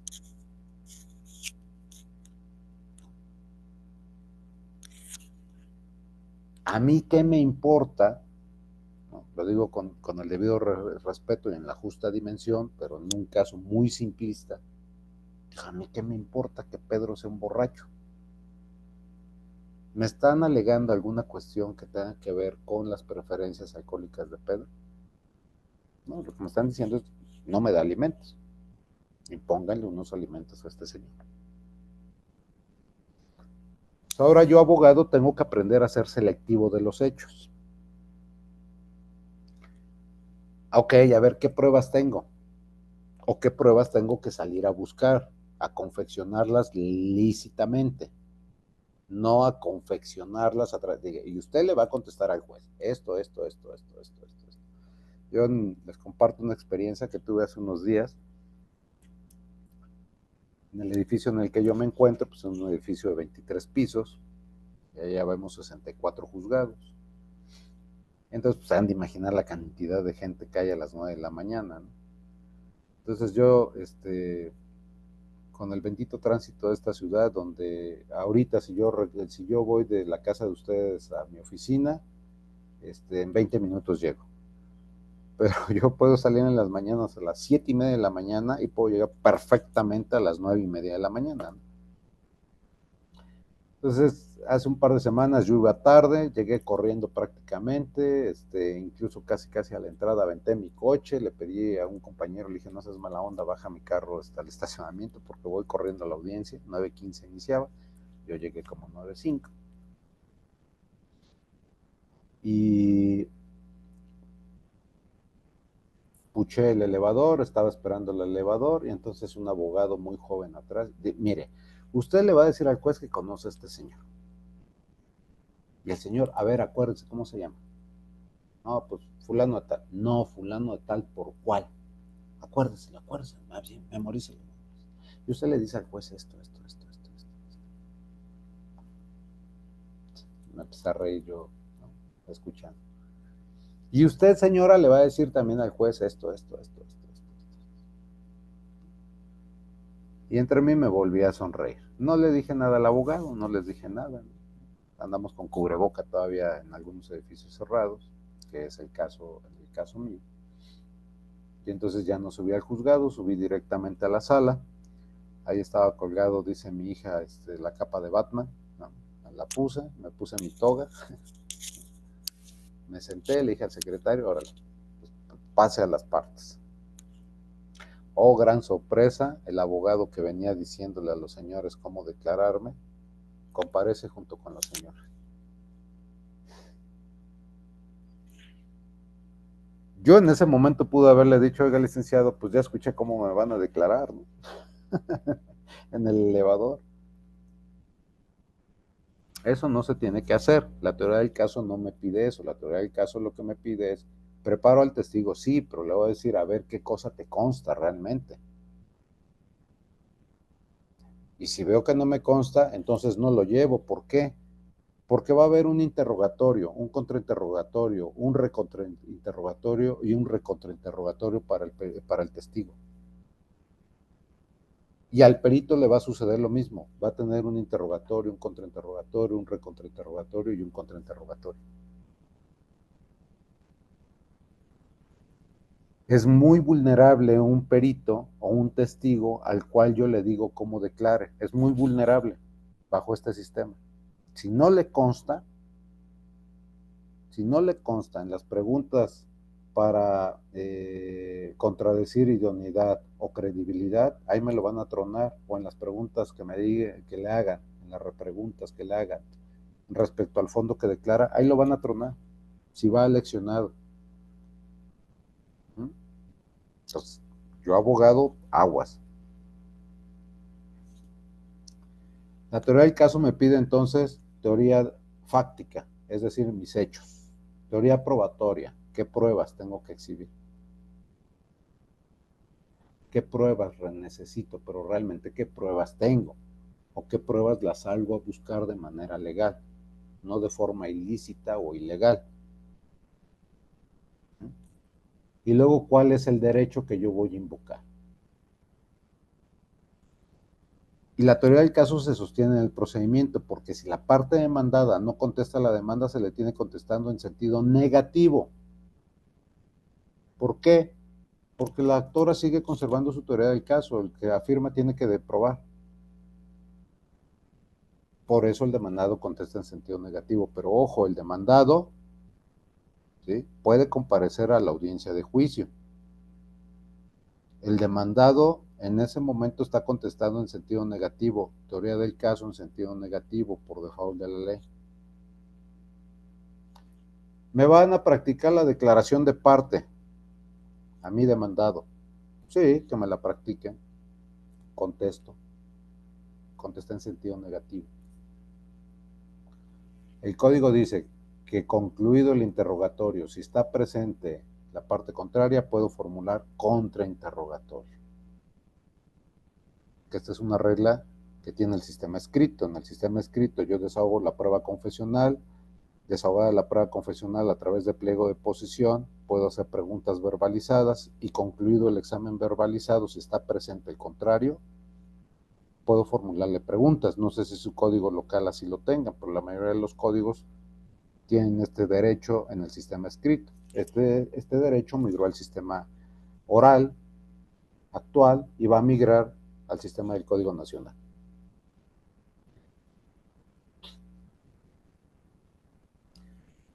La parte demandada entonces puede contrainterrogar a la parte contraria. Va a haber testigos, puede hacer contrainterrogatorio y recontrainterrogatorio. Va a haber peritos, puede formular contrainterrogatorio y recontrainterrogatorio a los peritos. ¿Hay incidente de tacha de testigos? No hay incidente de tachas de testigos. ¿Hay incidente de objeción de dictamen pericial? No, no hay incidente. ¿Por qué? Porque hay un sistema de pregunta, contrapregunta, repregunta, recontrapregunta. Doctor, Dígame. sí, nada más en la cuestión de la declaración, que se Ajá. tiene contestado en sentido negativo, ¿es en ambas materias? O sea, en la familiar y en la Sí, civil. para civil y para familiar. Eso está en las reglas generales. Es decir, antes de que inicie el libro segundo, el libro tercero está en el libro segundo esas reglas. Entonces van a haber reglas generales para el juicio oral, civil y familiar. Perfecto. Sí, Yo lo porque veo como... imagínate un desconocimiento de paternidad, ¿no? Y te tengo contestado en sentido afirmativo. No, pero ahí la cuestión es por la cuestión de la materia civil. En el familiar, sí, pero en el civil también se estará en sentido negativo. Así es. Esa es la que me causa así como de que... Es que mira, los códigos han ido migrando, ¿no? O sea, hay códigos que han partido de sentido negativo y luego se han ido a presuntamente negativo y luego se han ido a presuntamente afirmativo y luego alguno afirmativo. Pero cuando el código llega a presuntamente afirmativo, lo que estás haciendo es un relevo de pruebas y entonces le estás volteando la carga probatoria al rebelde y eso se convierte en un problema de violación a la debida defensa, porque por default la ley le asignó el carácter ya de culpable o de Así. condenado. Es que la confesión a través de pliego de posiciones que no comparece a la audiencia se le tiene por cierto fictamente y la corte después revira y dice no.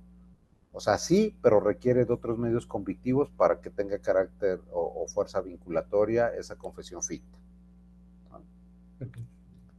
El Código Nacional está trabajado con teoría del caso. Cuando tú lo tienes contestado en sentido afirmativo o presuntamente por cierto, tú estás trabajando con teoría de la individualización y con teoría de la substanciación.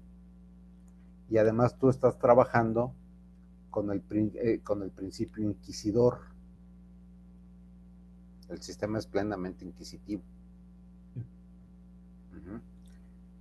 Cuando volteas el sistema y trabajas teoría del caso, entonces le corresponde al que afirma aprobar y al que niega aprobar, si su negación contiene una afirmación.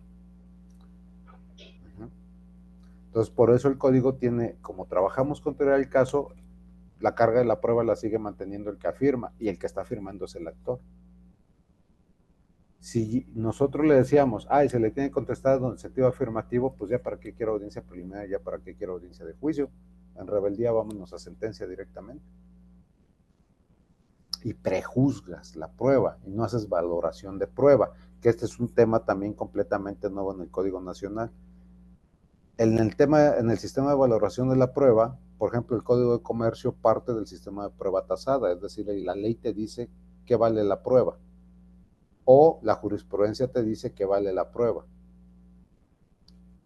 Cuando yo en la explicación anterior que les daba de que la relación jurídica con el contrato y se acredita con el contrato, yo estoy en un sistema de valoración libre, sí, pero convictiva, lo que me convence. Yo no necesito argumentar ni explicar la prueba. El Código Nacional dice, el sistema que sigues es el de libre apreciación de la prueba basado en la sana crítica razonada. El juez tiene que razonar la prueba. Entonces el Código Nacional trae un estándar probatorio. No. El estándar probatorio en materia familiar siempre es el máximo. Para materia civil, dependerá el caso. Doctor, muy buenas noches. Buenas noches. Escuchándolo, que se me hace muy interesante su exposición, yo quisiera hacerle una pregunta. Mire, en mi experiencia, cuando estamos en audiencia y se desahoga la prueba, confesión o declaración de parte, no me ha tocado que el demandado o el actor, al momento de responder las preguntas, él haga uso del derecho de preguntar a su contrario. Entonces usted ahorita está comentando, continúa la misma figura jurídica porque puede preguntar, pero también se puede repreguntar. En su experiencia, doctor, aquí cómo sería, llevándolo a la práctica, cómo se concretiza o cómo lo ha observado usted. Mire usted, No me ha tocado a mí. En el sistema escrito, gracias por la pregunta, en el sistema escrito tengo lleno de formalidades, ¿no? Porque hay que exhibir el pliego de posiciones, cerrado, lacrado y certificarlo, y el juez saca su espadita, que es su abrecartas, ¿no? Y en ese momento certifica cuántas preguntas, procede a hacer la calificación de las 400 preguntas, y luego nada más califica una y se formula una, y luego el código, o la mayoría de los códigos dan derecho a que se articulen verbalmente, y entonces hay que volverlas a calificar. Los códigos que contienen esta disposición en el sistema escrito refieren que concluido o absueltas las posiciones, ¿sí?, por quien esté obligado a hacerlo, tendrá derecho a preguntar al contrario si se encuentra presente. ¿Sí? El contrario es asunto Juan contra Pedro. Entonces, si declara Pedro, tiene que estar presente Juan. No el abogado, no el apoderado, no el representante. Si está el abogado o el representante, pues no se les puede preguntar. Pero si está Juan, el código da derecho a que yo las articule, y las articulo a través de la cabeza de posición, de diga si es cierto como lo es, X o Y situación, y en ese momento comienzo a desarrollar mi pliego de posiciones, es decir, un sistema de preguntas cerradas. Esta institución ha migrado a los sistemas orales. Y entonces, en el sistema oral, comparece la parte demandada, se le formula un interrogatorio libre y directo, es decir, pregunta abierta y cerrada, en relación con los hechos. Y si está presente Juan en el sistema oral, en ese momento procedo a preguntarles.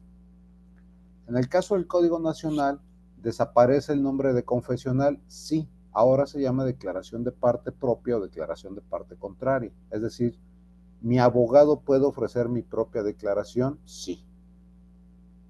¿Por qué? Porque es teoría del caso. Es que el demandado no le conviene que declare Pedro, pero Pedro, a la teoría del caso del abogado de Pedro, le conviene que declare Pedro. Entonces, pues sí, no voy a escuchar un interrogatorio de Juan, pero voy a escuchar el interrogatorio del abogado de Pedro. ¿Sí? O sea, Pedro se pregunta a Pedro, por así decirlo. En los asuntos en rebeldía, o incluso en los asuntos donde se contestó la demanda, puede ser que yo no oferté la prueba, digámoslo así, confesional del contrario, declaración de parte contraria. Me interrogan a mí Pedro me están interrogando en este momento. 1, 2, 3, 5, 10 preguntas, se concluye. Y en ese momento Juan está presente en la audiencia. Voy en rebeldía, no ofrecí pruebas. Contesté la demanda, pero no ofrecí la declaración de parte de Juan. el código me da derecho, dice, concluido el interrogatorio, estando presente el contrario, puedo contrainterrogarlo. Es decir, puedo preguntarle. De manera general, estos son, pues, pincelazos, ¿no? A lo mejor un poco moteado por todas partes me fui, pero la idea que tengo, la idea que me motiva en este compromiso que tenemos los que participamos en la elaboración de este código es la divulgación y llamar la atención de instituciones para que se queden en la reflexión. Yo a lo mejor un consejo que les daría, que cuando ustedes comiencen a estudiar el Código Nacional de Procedimientos Civiles y Familiares, cierren el Código Federal y cierren sus códigos locales, y cierren el Código de Comercio, y cierren todo lo que tengan que cerrar que no sea Código Nacional. Porque van a encontrar cosas que van a decir, a ver, en mi código, ¿cómo está? Es un mal ejercicio de aprendizaje del código. Es que en el Código Federal estaba igualito, o qué palabra le cambiaron. Es un mal ejercicio. Interrogatorios sin contrainterrogatorios. Hay experiencia en materia penal. No lo apliquen. Yo he escuchado a muchas personas que dicen, sistema de interrogatorios, o sea, declaración de parte, testigos y peritos, hay que aprenderlo como está en materia penal. No tiene nada que ver. Si ustedes revisan las reglas de los testigos del Código Nacional de Procedimientos Penales con las reglas de los testigos en el Código Nacional, no tienen nada que ver. En absoluto. ¿Sí? Si ustedes hacen este ejercicio en una primera lectura, incluso en una segunda lectura del Código Nacional, seguramente van a crearse muchas confusiones o van a empezar a traer instituciones que no le corresponden al Código Nacional y van a empezar a distorsionar su contenido. Entonces, trátenlo de leer a libros cerrados, a códigos cerrados y solo en exclusivo. Yo les diría, y a veces lo digo en manera de broma, tenemos hasta el abril del 2027 para aprendérnoslo y seguramente también para corregirlo. Este código tiene que desarrollar sus propias técnicas de litigación y va a desarrollar su propia jurisprudencia. Es un código que dijeron en la corte, bueno, va a ser un código que se va a aprender a jurisprudencias, sí es cierto. Téngale calma, hay que dejarlo madurar. Este código va a madurar en las universidades, cuando las universidades comienzan a ajustar sus planes y programas de estudios a esta nueva realidad. No lo han hecho en la materia penal, no lo hicieron para la justicia laboral, no lo han hecho para adolescentes. Este código es el 70% de los asuntos del país. Están obligadas las universidades y los cuerpos académicos a reformar sus planes y programas de estudios. Tienen 4 años para hacerlo. Si es que la entidad federativa de que se trate no entra antes de esos 4 años al sistema. Estimado doctor Durán, agradecemos mucho su brillante exposición, reconociendo su labor que ha hecho tanto en el grupo técnico revisor y la experiencia vasta que también tiene como juzgador en la Ciudad de México, que nos ha compartido con todos nosotros. Y también agradecemos a todas las personas que han participado a través del chat, que han hecho algunas preguntas que ya fueron formuladas inclusive de manera verbal. Y también agradecemos la presencia de juezas, de jueces, de magistradas, de magistrados que han estado durante toda la sesión agradeciendo y reconociendo esta labor tan importante, de la cual para Baja California es también, por supuesto, una labor importantísima. Y no habiendo ya más preguntas, tanto en el chat como aquí de manos levantadas, no queda más que agradecer su participación, como siempre, en Baja California, a nuestro Poder Judicial, y pondremos en este momento, compartiendo la pantalla, un muy merecido reconocimiento que el Poder de Baja California del Estado, el Poder Judicial de Baja California le tiene para usted, y que dice de la siguiente manera: el Poder Judicial del Estado de Baja California, a través del Consejo de la Judicatura del Estado y del Instituto de la Judicatura, otorga el presente reconocimiento al doctor Enrique de Jesús Durán Sánchez por su valiosa colaboración como expositor en la conferencia El Juicio Oral Civil y Familiar conforme al nuevo Código Nacional de Procedimientos Civiles y Familiares, como parte del 25º ciclo de conferencias en Derecho Procesal Mexicano, realizado a través de la plataforma Zoom el día 6 de diciembre del presente año. Firma nuestro magistrado Alejandro Izar Fragoso López, presidente del Tribunal Superior de Justicia y del Consejo de la Judicatura del Estado, la maestra Cecilia Razo Velázquez, consejera presidenta de la Comisión Académica del Consejo de la Judicatura del Estado, así como el maestro David de la Rosa Naya, director del Instituto de la Judicatura del Estado.